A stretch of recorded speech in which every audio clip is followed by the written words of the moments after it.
Hey Jacob, how you doing this week? I'm good. We're live. We're out in the wild. It's feeling good. Good stuff. So, what's been happening? What are we going to talk about? We've got a couple of things, I think, haven't we, that are pretty common steps along that podcasting journey. So, what have you been experiencing you want to talk about today? Yeah. So, first episode's out.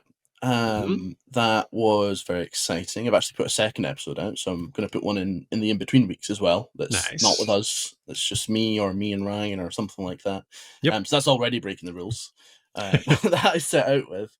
And I started doing a bit of promo on that first episode. So I want to talk a little bit around promoting your first episode, Hmm. get a bit of advice from you.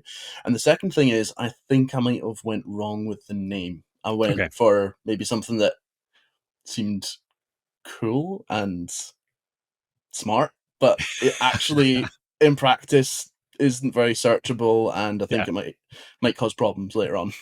The most common of naming pitfalls, I would say. Yeah.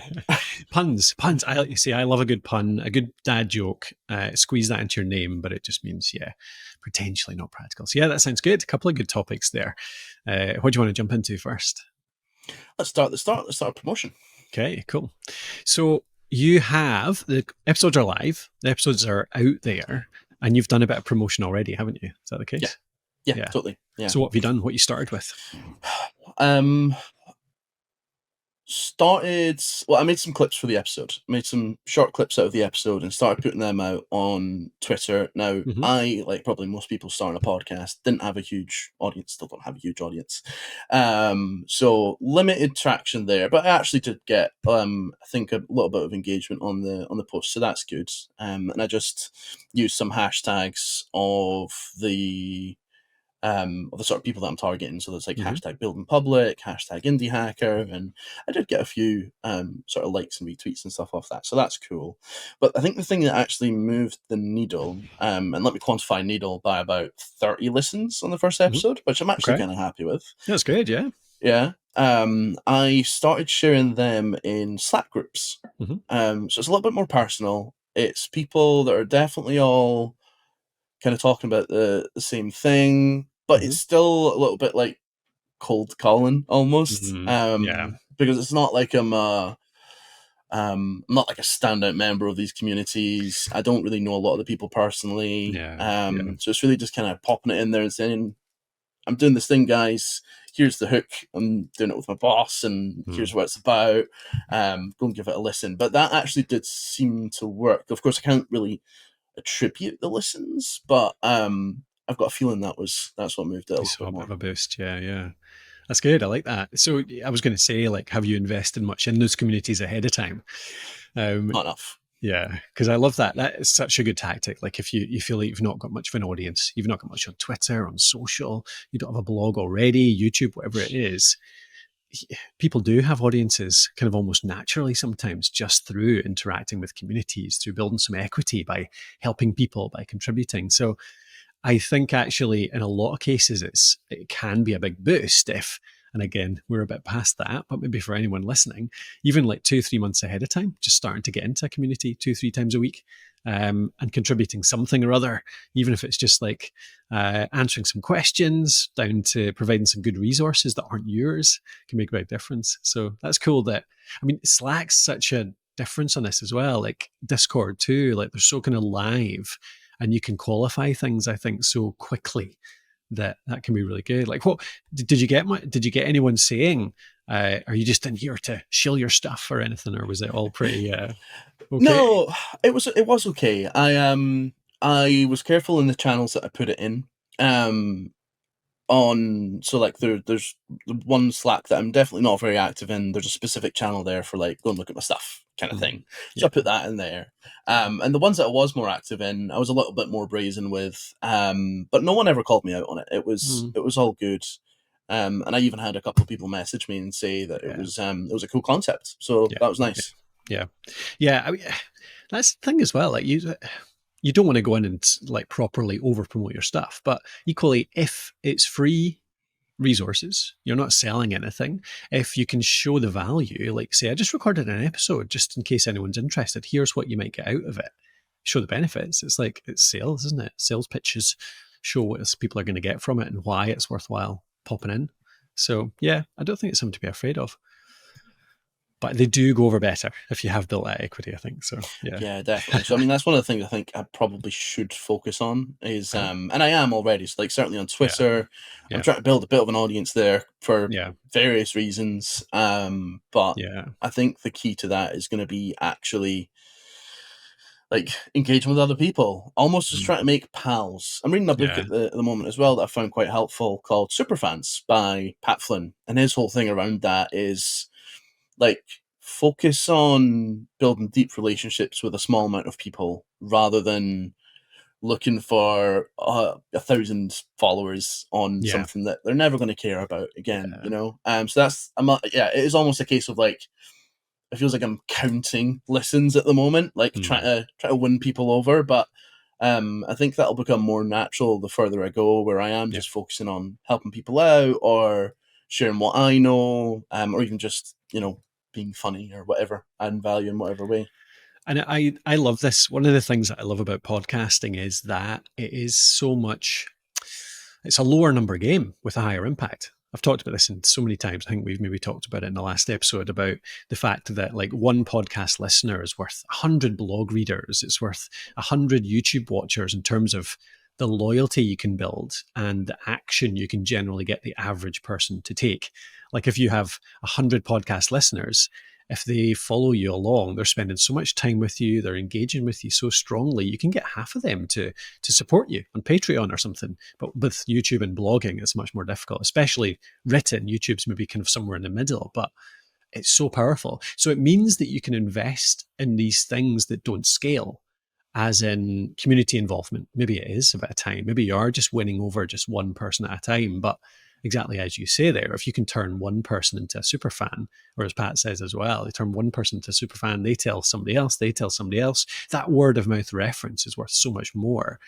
And then you end up with 10 or 20 or 50 listeners whom you can convert half of them into being like really high paid coaching clients or something like that. You know, people make a living out of shows with only 100 listeners, 200 listeners, 300 listeners, something like that. So it's really cool.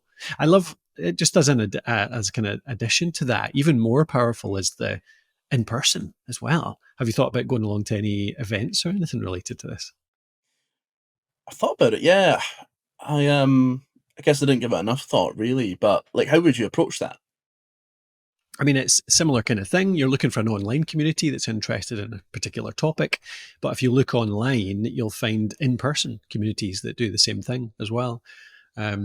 As just an example, I went to an event just a couple of weeks ago, which was called a founders dinner based here in Scotland. And I met 30 other people who are doing a similar kind of thing to me, like running a company and figuring it all out as they go along. And so there's 30 people that are interested in a lot of the same content as I am. So if I'm writing about that, tweeting about it, whatever, each of those people, if I just meet them in person once, suddenly they see a face, they actually hear a voice, they get a bit of background, a bit of context, and suddenly they're so much more likely to engage with my content. So I think that works really well for podcasting because again, you can turn them into those super fans you're talking about really quickly. And you can find those events, whether it's through meetup.com, really good place to do it. Meetup.com, you can search any kind of topic. You've got Eventbrite. You can search again a topic, shows you all the events in your local area around that. And even just a general Google search as well, like event on audio, like audio drama or event on carpentry or whatever it might be. So something like that could work well. Yeah, that sounds really good. Might get a little card printed with the Yeah. artwork and a QR code in the back Yeah. and all So the it's links. worth going old school. Yeah, for Yeah. sure. Yeah, definitely. The only thing avoid, and this I fell into this. You go to the old, you get some events like that. You end up in what was it called, BIN or something, business and BNI. BNI. Oh, jeez. Events like that where it's literally just everyone at the event is the person that is kind of doing what you're doing, trying to just promote what they're doing. So nothing happens there. Yeah. Cool. Yeah. But communities are powerful, I think, in the early days. Like one of the most powerful things you can invest a bit of time in. So yeah, it's cool that you're doing that. Yeah. The other thing that I'm thinking about, and you've got lots of experience with, is building a blog around it Hmm. as Hmm. well. We talked about this in the last episode, Yeah. um, but I think the thing that's holding me back is I kind of want the blog to be part of the startup brand Mm, mm, almost. mhm. And we're just about to pick a name for that. So once I've got that, I can get a domain, I can get a blog started up, and all the rest of it. Have you got any particular like thoughts or guidance on how to like convert, I guess, blog traffic into podcast listeners? Good question. I didn't think that's where you were going. I thought you were going to go to topics and content and stuff like that, like how to start the blog. Why are you, just out of interest, why are you jumping straight to conversions as opposed to thinking, like, what am I going to put on the blog? Yeah, no, I mean, I am starting there, I guess, Yeah, but yeah. that's I guess in this context. Well, actually, no. Let's start there. So, would you suggest like breaking down one episode of the podcast into maybe like two or three blog posts because they're quite meaty and there's a lot of things covered in there, Yeah, and yeah. then sort of trying to rank for two or three of those terms within that episode. Mhm, mhm. Yeah, yeah. So, I mean, when you're starting a blog, the core part is what are the 5 to 10 questions that your audience ask most commonly? And you want to try and break them down as much as you can as well. You probably do want a few pillar posts, like, for example, in our area, how to start a podcast Mm. covers like a huge part of podcasting. It's like one of the kind of three core parts, I suppose: how to start, how to grow, how to earn. And it's all kind of, they're the three big pillars. But then within those, within how to start, it's like how to get your hosting, how to choose your equipment, how to plan your show, all the stuff we're talking about just now. So, but I think it's often worth starting with the little ones first. So picking those most painful, specific questions. With us, it's like, how can I edit? How can I choose my hosting? How to choose a microphone? That kind of stuff. And one of the ways I like to go about it, there's a really nice structure that I heard uh, Marcus, the sales line, I can't remember his second name now, but a guy I met years ago who talks about this. He has his 5 pillars, areas of how to kind of structure your content. You've got the best of is one structure. So that's one of the ways people search, like best microphones, best hosting, best blah, blah, blah. So with you, some of those questions will probably go into best. Then you get verses. So you've got this versus that. There's so many questions that people have in every niche, which are, should I choose this or that? These are the two Mhm. popular options. Then you have problems like, how can I solve this problem? How can I solve that problem?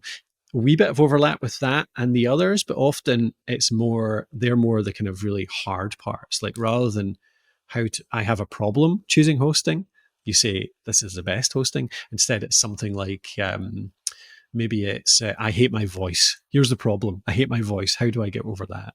Stuff like that.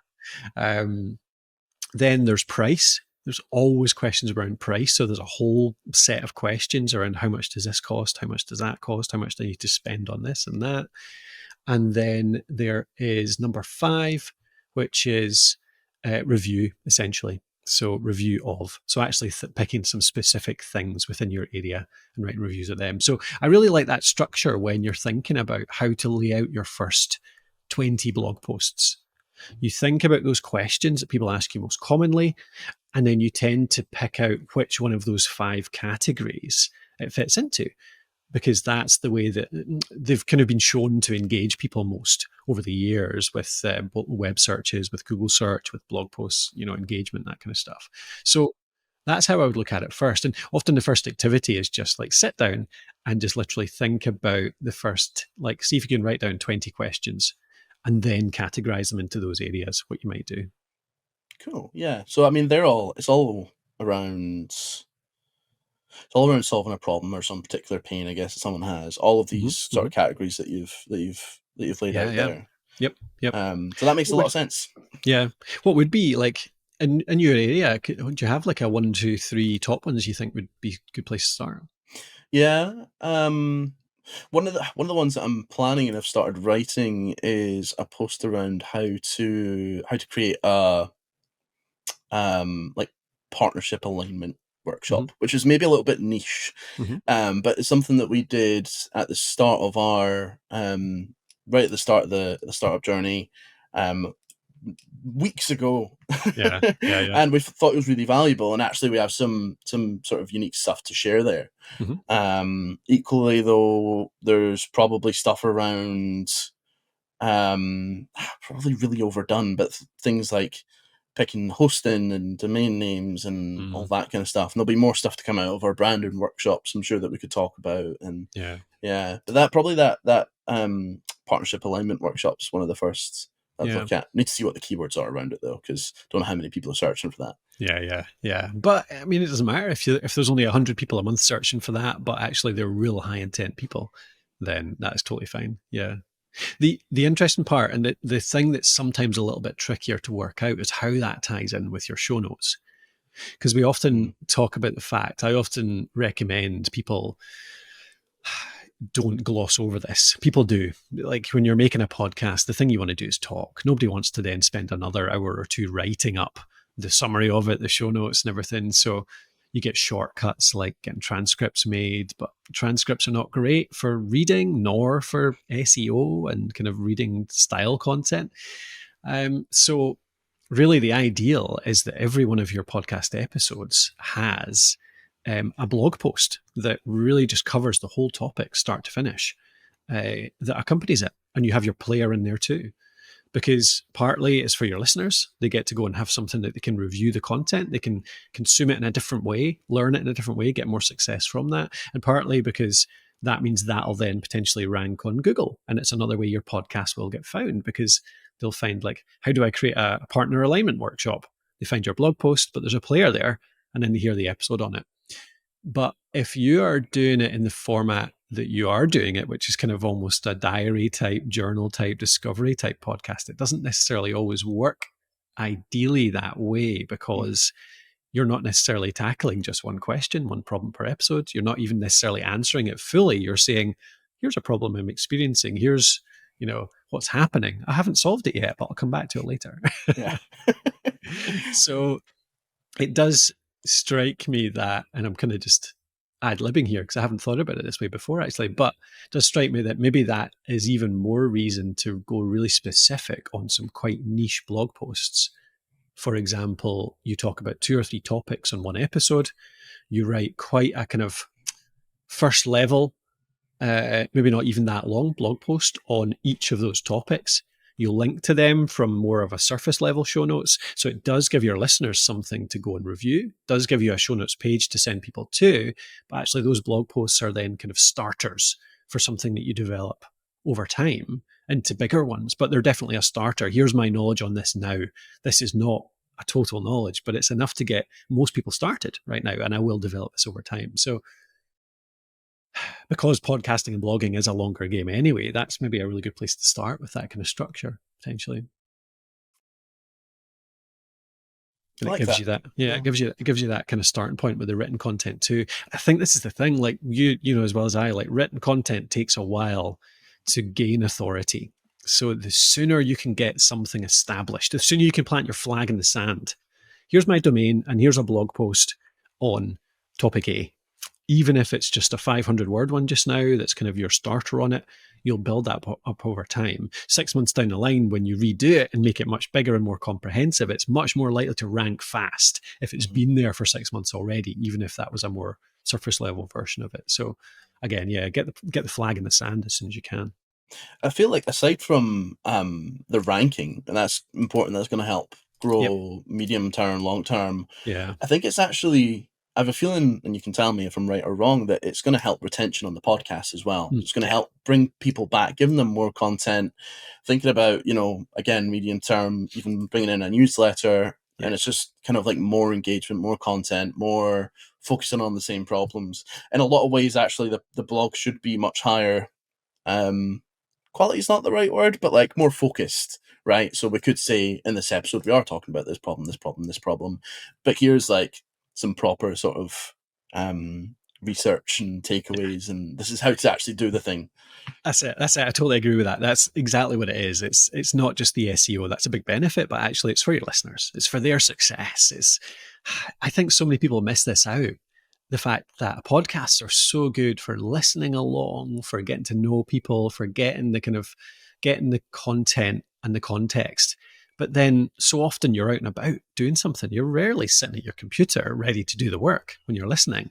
So many episodes I listen to, and then I'll put a wee reminder on my phone while I'm listening. Check out this one because there was a takeaway in there I want to look up. I'll go back and I'll find the show notes and I'll look it up. And the shows that I actually listen to most these days are ones that have these, because I've kind of floated away from other shows that I never do anything with because I don't have anything to go back and review later. The shows that I listen to religiously are the ones that I can go and have a look at show notes later, get a good summary of what I listened to. It reminds me exactly what I listened to, but it ties onto that scaffold that the audio gave me initially, the story, the personality that came around it, but it then gives me some takeaways. And yeah, it gives me some follow-on resources too, potentially. So absolutely, it's a big loyalty builder, engagement builder, super fan builder. I'm using Pat's term all over the place here, because you help them succeed much more easily by giving them such an easy path to doing something great with what you've taught. And again, this is very specific potentially to learning podcasts, the kind that we do most often, the kind that we probably listen to most often potentially. But it doesn't mean it doesn't apply even to just pure motivational or entertainment podcasts in some ways too. But yeah, does that resonate? It does, yeah, definitely, yeah. Yeah, I think I know what I need to do. It's just a lot, isn't it? That's the other Oh yeah, thing. yeah, yeah. It's a lot of work. Yes, It yeah, yeah, isn't yeah, just sitting yeah. down to record. No, Um, this is a place where, there's the old debate about whether AI is good for content, bad for content creators. This is one area I think it's going to help us a lot because it can take a transcript and it can make something good from that. You can ask it to do it in a certain style, whatever it is. And then as a human, you go in and review it. So you don't have to write it from scratch anymore. You use that as the basis, as a helper, an assistant to help you create those written resources from your material. You say, don't go and write an article on how to create a partnership alignment setup from like the whole internet. Take it from what I just told you in this 30-minute transcript and write up a summary of that. And that's so powerful. I think that's going to help people make this kind of stuff so much more easily.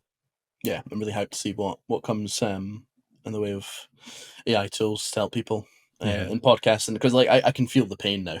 yeah, I've been yeah, excited about many things that it can do, but I've never, I don't think, felt the pain of a content creator really yeah, just needing that bit of extra yeah, help. So yeah, yeah, totally. Yeah. cool. All right.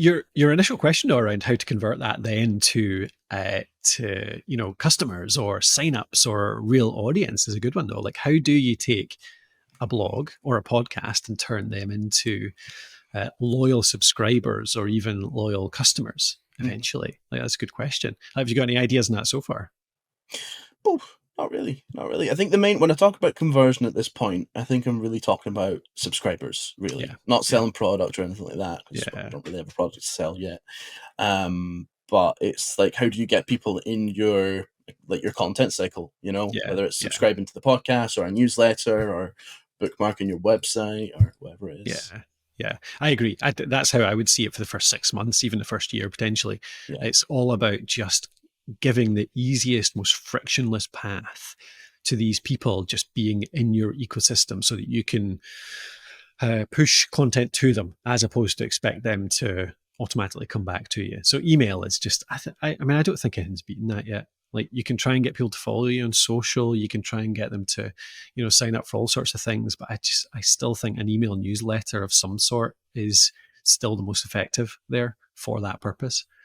Maybe it'll be defeated eventually, but there's many things have come along and tried to defeat that in terms of a way to, cultivate a community, but not yet. So yeah, I mean, I think things that worked well for us there are follow-up materials. So you make sure your show notes are really effective, but maybe you give them a download, which is a workbook or something like that, or a checklist, or something that's just a little bit nicer, a wee enhancement, a little bit of extra value that you can create, something nicely designed potentially that just looks nice and good, and it feels like an actual real thing that you can give somebody, and then that encourages them to sign up to your newsletter. But equally, in some ways, you don't even need to give them those things, I think, when you're creating great content that answers the right questions, because you say, right, if you want to get the next one of these, sign up to our newsletter. I'll make sure to send you the next episode as soon as it's live. If you want to be the first to get it, then do that. And here's what I'm going to cover next time round. So if you want that question answered and in your inbox as soon as it's available, then sign up. So there's a few different gradations of that, isn't there? Like you can go the full kind of lead magnet, specific sort of funnel route, but I think that's where you start. Yeah, I'm quite interested in. We should talk about renaming in a second, but before we do Yeah, that, I'm quite interested in the idea of community building almost like as an alternative or addition to a newsletter. yeah. Like thinking about who our audience is, it's people mostly probably working in tech, working at startups, all that kind of stuff. They probably have Slack. You Mm-hmm. know, what's to say that we don't start Slack, and it might just be me and Ryan to start with, and us talking back and forth on the problems that we're solving in there just for ourselves, but actually be open that up to people to come and drop in and chat Mm-hmm. to us, and like I like the idea of people dropping in to ask questions about an episode or give some feedback or whatever. What do you think about that? Yeah, I love it. I mean, there's a few examples I've seen of Slack rooms of Discord. Discord's a big one for this, isn't it? It's kind of seen more as a community platform as opposed to a work platform. And some of the Discords I've been involved in are just they're fun. They're fun and useful because you get to know these people. It builds genuine community. It's a wee bit more live, so it's maybe, I don't know. I kind of go up and down on that. The fact that you can have a live conversation is great. It's so engaging. You can get answers right away, or you can just have a fun conversation right away. But then again, you can miss stuff so easily, and you go back in 2 days later, and there's so much material there that you just can't catch up on. So there's ups and downs, but yeah, I do love that as an approach. Do you think that could work? Like we've obviously got our circle community for the content we create. Do you think that could work for a podcast on its own? Is it the same kind of approach? I wonder. I think so. Um, there's a with something like Circle, I feel like there's a critical mass Yeah. because you there's a it's sort of post by post rather than a chat room. You can't just Yeah. kind of come in. And the one drawback to Circle, and as much as I love Circle, is that it's not part of people's existing like workflow. Yeah. Kind of. I Yeah. don't know if Yeah. that's the right way to put it, but like Slack, you add that to your list of channels, Yeah. and Yeah. you've got a prompt to go back there at some You're point. already It's like using it. Yeah. yeah.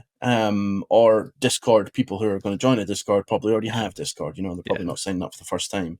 Yeah. So I think that's probably key is figuring out like where do they already hang out, you Mm-hmm. know? Mm-hmm. And if you can create a space to hang out with them in that Mm-hmm. same place, then it's much more likely that they'll sign up, but Yeah. that they'll come back as well Yeah. and check Agreed. in. Agreed. That's why Facebook groups did so well for so long, eh? Yeah. Like they're just there in the place that people existed every day when people still did that. Yeah. Even Twitter, like I always felt like Twitter had a great chance to build that. They introduced their groups, they introduced the spaces.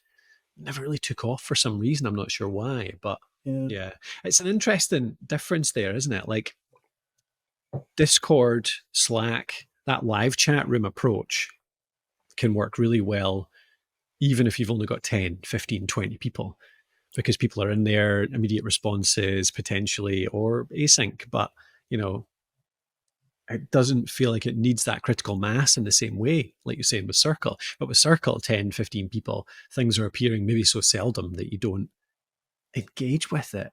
Mm. But then Slack and Discord get overwhelming as soon as you've got.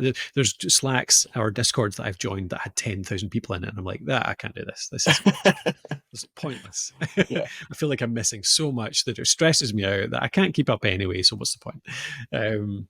But then again, Circle and the like an async type of old school community like that can work really well for a big group of people because it's so well it's the structure, isn't it? It's the fact that you get threads, you can navigate through the categories, and you get a bit of that in Slack and Discord, but it's not quite the same. Yeah. It requires Yeah. like setting rules for how people communicate, and that just doesn't work. No, no, no. Folk don't like rules. No, Rules. no. What I will say though is I would very much like the problem of having too many messages from listeners to catch Yeah, up with. yeah, At this yeah, stage, I'm all for it. yeah, yeah. I would love to see. I think it could work well for what you're doing, having a Slack group. To be fair, it's the right. It's where I mean, who's a marketer, who's working in a small business, whatever, your kind of audience that doesn't use Slack now, I Mhm. wonder. Yeah, So that could be a really good experiment to run even in the first few months. See that, I mean, that arguably that could be a great like call to action for the first 3 months of any yeah, podcast. Just join our little community. Join our little community. Come and get to know your other listeners. Get full access to me. Because at this point, your audience is small enough that you can afford to give them direct access. And in fact, you want to, like, again, super fans, you'll turn them into that by giving them direct access and giving them extra help and doing the things that don't scale at this point. So yeah, that could be a really interesting experiment. yeah. I think I'll do that. I'll report back. Cool. Sweet.